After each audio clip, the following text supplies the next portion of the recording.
They said, and I quote, "They tore us to pieces, put us through hell. The Yankees made their point." Now, I don't know how else to explain this story to y'all without calling it a Michael Bay Transformers movie in the desert. I ain't never seen this in my life. Need gunships on station ASAP. In the vicinity of target.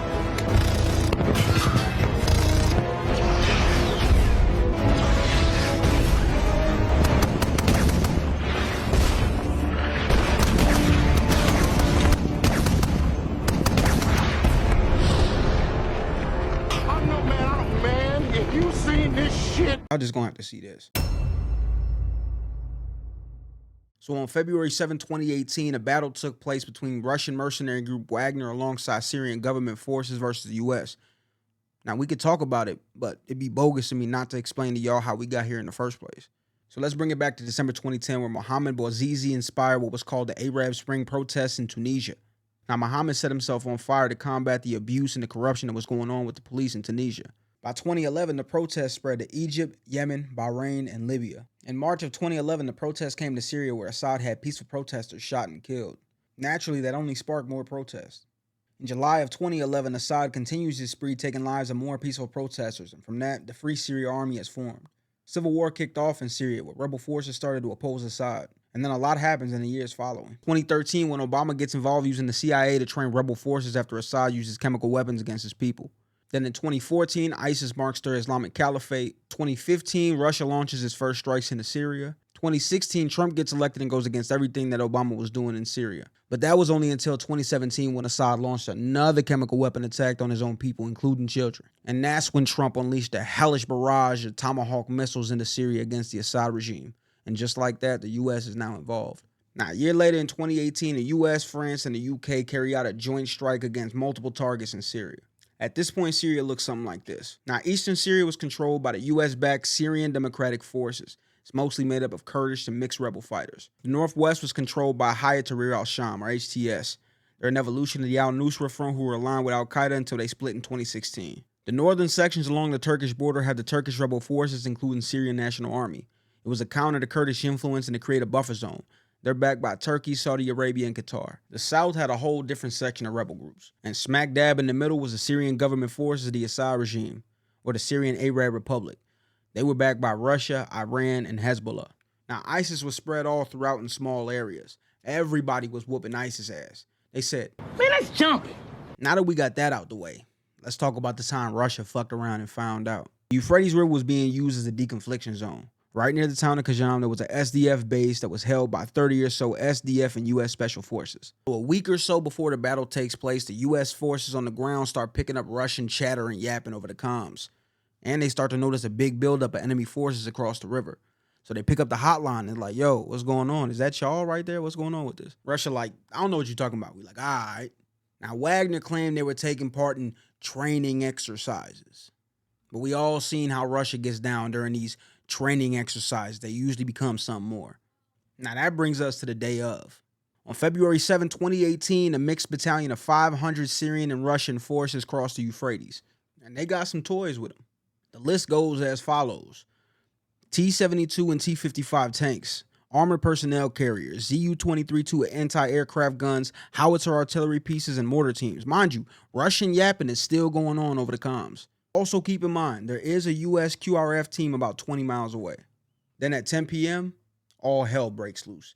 I'm talking artillery, mortars, ground forces with small arms, RPGs, the whole 9 yards. QRF team does end up showing up, but they don't really got much that can help. All they got is ammo and a couple more guns, and that's about it. Now, at this point, another phone call gets made. They pick up the hotline, ask the Russians, you sure you ain't got no Russians over here? Russia like, that's what we said. All right, because there's a line being crossed over here. Step over this line. Just step over that line. Over any line. Oh, you stepped over the line. Step over a line. You stepped over the line. The U.S. asks again, you sure you ain't got no Russians over here? Because we about to start sending people to the upper room. To which the Russians reply, as you should. Say less. Click. What the Russians don't know is there's been a Reaper drone sitting above them watching the whole thing go down. Now, some of y'all know what a Reaper drone is, but some of y'all don't. Let me show you. Let me introduce y'all to probably the most high-tech drone there is. See, these ain't one of them drones you can buy at Walmart. And I'm gonna keep it a buck with you. You're not gonna know it's there until it wants you to know it's there. And by the time you do know, probably too late. While all this is happening, the second offensive is on the way in the form of a 10-tank convoy, and they are moving. And at this moment, it starts to dawn on the U.S. forces on the ground that this might not go in their favor. That is until 4 Apache attack helicopters enter the chat. Now, these helis, they known for making grown men piss on themselves. The maneuverability of these is unmatched. Not to mention it comes with a hefty M230 chain gun. Think about 1,200 rounds of ammunition to get the job done. And that's before you add in the Hellfire anti-tank missiles, Stinger anti-aircraft missiles, Hydra 70 rockets, laser guided or unguided. Just imagine it being a dragonfly from hell. And let me tell you, whatever they had on them helis, they used it. All of it. One of the Wagner survivors said it was like a merry-go-round from hell. The U.S. forces on the ground were informed of a Russian bomber that was en route, but it turned out that wasn't going to be a problem at all. Because while the tank convoy and the ground forces were getting turned to topsoil on the front part of the battle, at the edge of the town of Khasham behind them sat a column of Wagner forces. They were perfectly lined up waiting to make a move. Until a flight of F-15s appeared overhead and got to plow, plow, plow and shit. Now they took them down with classic ambush techniques. They took out the first and the last vehicle and then they spun the block until there was no more left in the middle. But as if the F-15s weren't enough, high up above the battlefield, a couple of F-22 Raptors were just chilling, waiting for the Russians to come make a move in the air. Seeing as the Russians claimed they weren't at the party, we didn't want no uninvited guests crashing it. Now, I don't know if you ever seen these jets go to work, but I promise you it ain't pretty. I'ma just say there's a reason that Top Gun got a remake. I mean, the Apaches were bad enough, then you see these doing flybys that'll make you lose all hope in your objective. But I mean, hey, air superiority is the name of the game, and it don't get much more superior than this right here. Let's just say if you see a strike team of F-15s flying over you, it's either time to pack it up and start praying. I think you can use your imagination and figure out which one they chose. Obviously, ground forces got word that it's time to make like a tree and get your goof asses out of there. So the ground forces that was left made a hasty retreat back to the city of Khasham. They figure if they could get back to the buildings, they can get some cover. Unfortunately for them, no such luck. Because the death from above that we call the AC-130 is now on station. And if you're the enemy, just the name AC-130 will make your butthole pucker up real quick. Because I'll tell you what, if that 25mm Gatling gun don't put fear in your heart, that 40mm cannon definitely should. But if it don't, that 105 howitzer is definitely your huckleberry. Now, once the death machine from above got the thunk, thunk, thunk, and it started turning buildings into demo sites. Now, I know what you're thinking. It can't get much worse for him, right? Wrong. As if the AC-130 wasn't bad enough, a battle station in the sky B-52 bomber checked into the game. I ain't gonna lie, they came out of left field. It was like, put me in, coach. And the coach was like, we might as well. And what came with that was letting loose laser and GPS-guided bombs all throughout. I don't think I gotta spell it out for you, but I don't think that went too well. I mean, at this point, we just styling on them, right?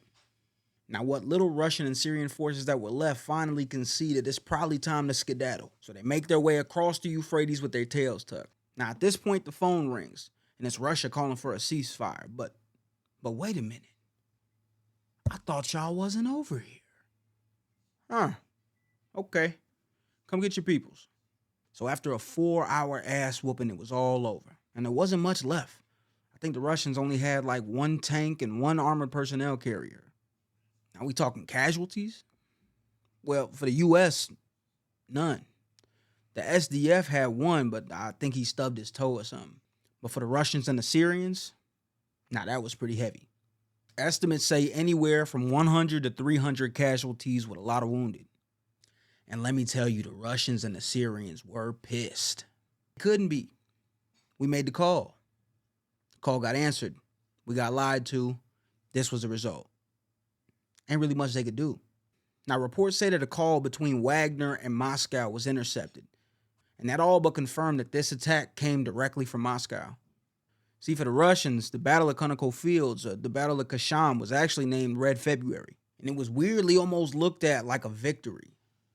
I mean, survivors got these little medals here. And on this very pathetic medal, it shows a Russian force shooting at an American plane. Although I don't think that happened, and I don't think it would have done much. The U.S. in all this was very, very successful. It made a very big impact, and it sent a big warning. Don't do that shit no more.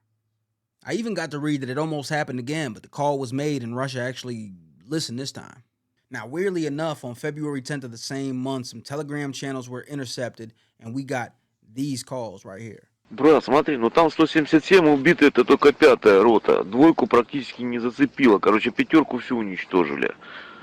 Их раскатали, блядь, авиацией, вертушками, артиллерией. Ну там эти курды на них с американцами подперли. У пацанов просто не было шансов. 5-ка легла почти вся.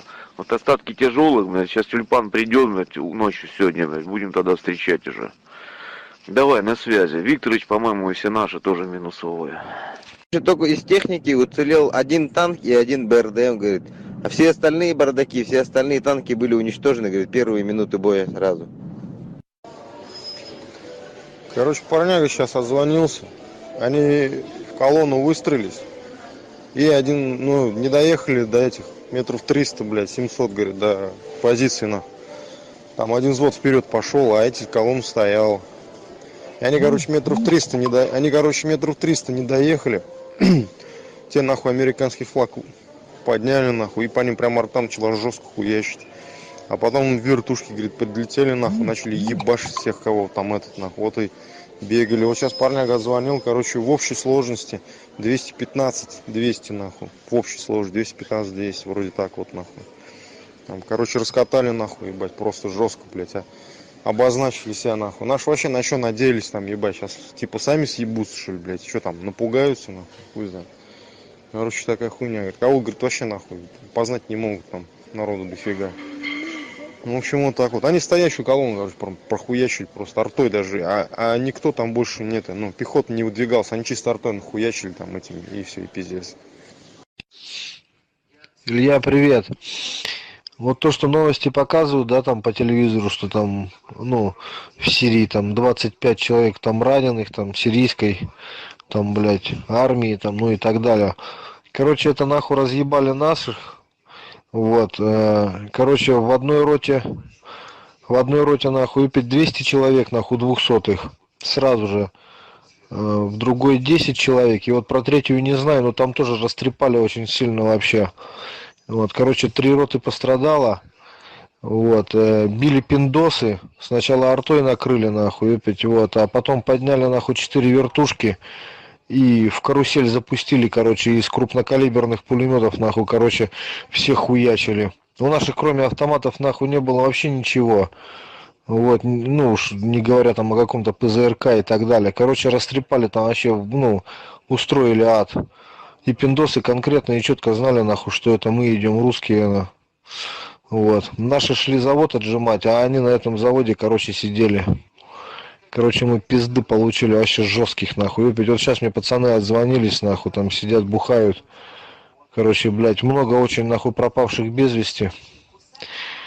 Ну, это, короче, пиздец вообще там. Блядь, еще одно унижение, блядь, и, ну, короче, с нами, нахуй, ну, никто вообще, нахуй, не считается. Как с чертями поступили вообще. Думаю, что наши заднюю сейчас рубят, нахуй, наше правительство, и никто ничего, никакую ответку, никто ничего не сделает, и никто никого не уничтожит за это, нахуй. Вот такие вот у нас потери. Now, I'd be lying if I said this wasn't a pain in the ass to make compared to the other videos that I make. But if you stayed and watched to the end, I really appreciate you. So I'm going to get up out of here, and I'm going to catch y'all in the next one. Make sure y'all learn a lot and teach somebody something, man. I'm out of here. Love, peace, and chicken grease. I'll see y'all in the next one.